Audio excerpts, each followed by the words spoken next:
ఈరోజు మనం చెప్పుకోబోయే కథ పేరు దయ యొక్క రుణం. అనగనగా ఒక చిన్న పట్టణంలో డానియల్ అనే వ్యక్తి ఒక నిర్మాణ సంస్థను నడిపిస్తూ ఉన్నాడు. కఠినమైన వ్యాపార నైతికలతో అప్పు తిరిగి చెల్లించకపోతే ఎంతటి వారైనా ఉపేక్షించడు. ఒకరోజు థామస్ అనే అతను డానియల్ వద్దకు వస్తాడు. అతని చిన్న దుకాణం నడపడానికి డబ్బు చాలా అవసరం ఉంటుంది. థామస్ డానియల్ని ఇలా అడుగుతాడు, నా భార్య అనారోగ్యంతో ఉన్నప్పుడు మా పొదుపు మొత్తం ఖర్చు అయిపోయింది. నేను నా దుకాణాన్ని నిలబెట్టుకోవడానికి కొంత సహాయం కావాలి. నేను తప్పకుండా తిరిగి చెల్లిస్తాను అని థామస్ అంటాడు.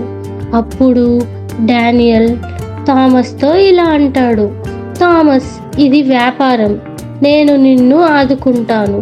కానీ 3 నెలల్లో డబ్బు తిరిగి చెల్లించకపోతే నీ దుకాణాన్ని తీసుకోవాల్సి వస్తుంది అని డానియల్ అంటాడు. థామస్ దానికి అంగీకరిస్తాడు. కానీ 3 నెలలు గడిచిపోతాయి. అతను అప్పు తీర్చలేడు. ఒకరోజు డానియల్ లీగల్ పేపర్స్తో థామస్ దుకాణానికి వెళ్తాడు. డానియల్ థామస్తో ఇలా అంటాడు, నిన్ను ముందే హెచ్చరించాను, నీ దుకాణాన్ని తీసుకోవాల్సిందే అని. అప్పుడు థామస్ కళ్ళల్లో కన్నీళ్లు తిరుగుతూ, దయచేసి నాకు కొంత సమయం ఇవ్వు అని అంటాడు. అదే సమయంలో ఒక వృద్ధుడు ముందుకు వస్తాడు. అతను పాస్టర్ జేమ్స్, ఊరిలో అందరూ గౌరవించే వ్యక్తి. పాస్టర్ జేమ్స్ ఇలా అంటాడు, డానియల్, నీకు యేసుక్రీస్తు చెప్పిన క్షమించిన సేవకుడు నీతి కథ గుర్తుందా? రాజు తన సేవకుడు పెద్ద అప్పును మాఫీ చేశాడు. కానీ ఆ సేవకుడు తాను చిన్న మొత్తాన్ని అప్పుగా ఇచ్చిన వ్యక్తిని ఉపేక్షించలేదు. ఈ వార్త విని రాజు అతని మాఫీని రద్దు చేశాడు. డానియల్ ఆలోచనలో పడతాడు. తన గతాన్ని గుర్తు చేసుకుంటాడు. తన జీవితంలో మరెవరో తనను క్షమించిన సందర్భాలు.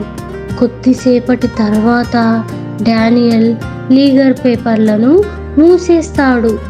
డానియల్ ఇలా అంటాడు, థామస్, నీ అప్పును మాఫీ చేస్తున్నాను. కానీ ఒక వాగ్దానం చెయ్యి, నీకు వీలైనప్పుడు మరొకరికి సహాయం చెయ్యి అని అంటాడు. థామస్ ఆనందంతో కన్నీళ్లు పెట్టుకుంటాడు. ఆ రోజు నుంచి డానియల్ మారిపోతాడు. వ్యాపారాన్ని నైతికంగా నడిపిన దయను ప్రదర్శించడం మొదలు పెడతాడు. అవసరమైన వారికి సహాయం చేస్తాడు. ఇంతకీ ఈ కథలో నీతి ఏంటంటే, నిజమైన సంపద సొమ్ములో కాదు, క్షమించే హృదయంలో ఉంటుంది.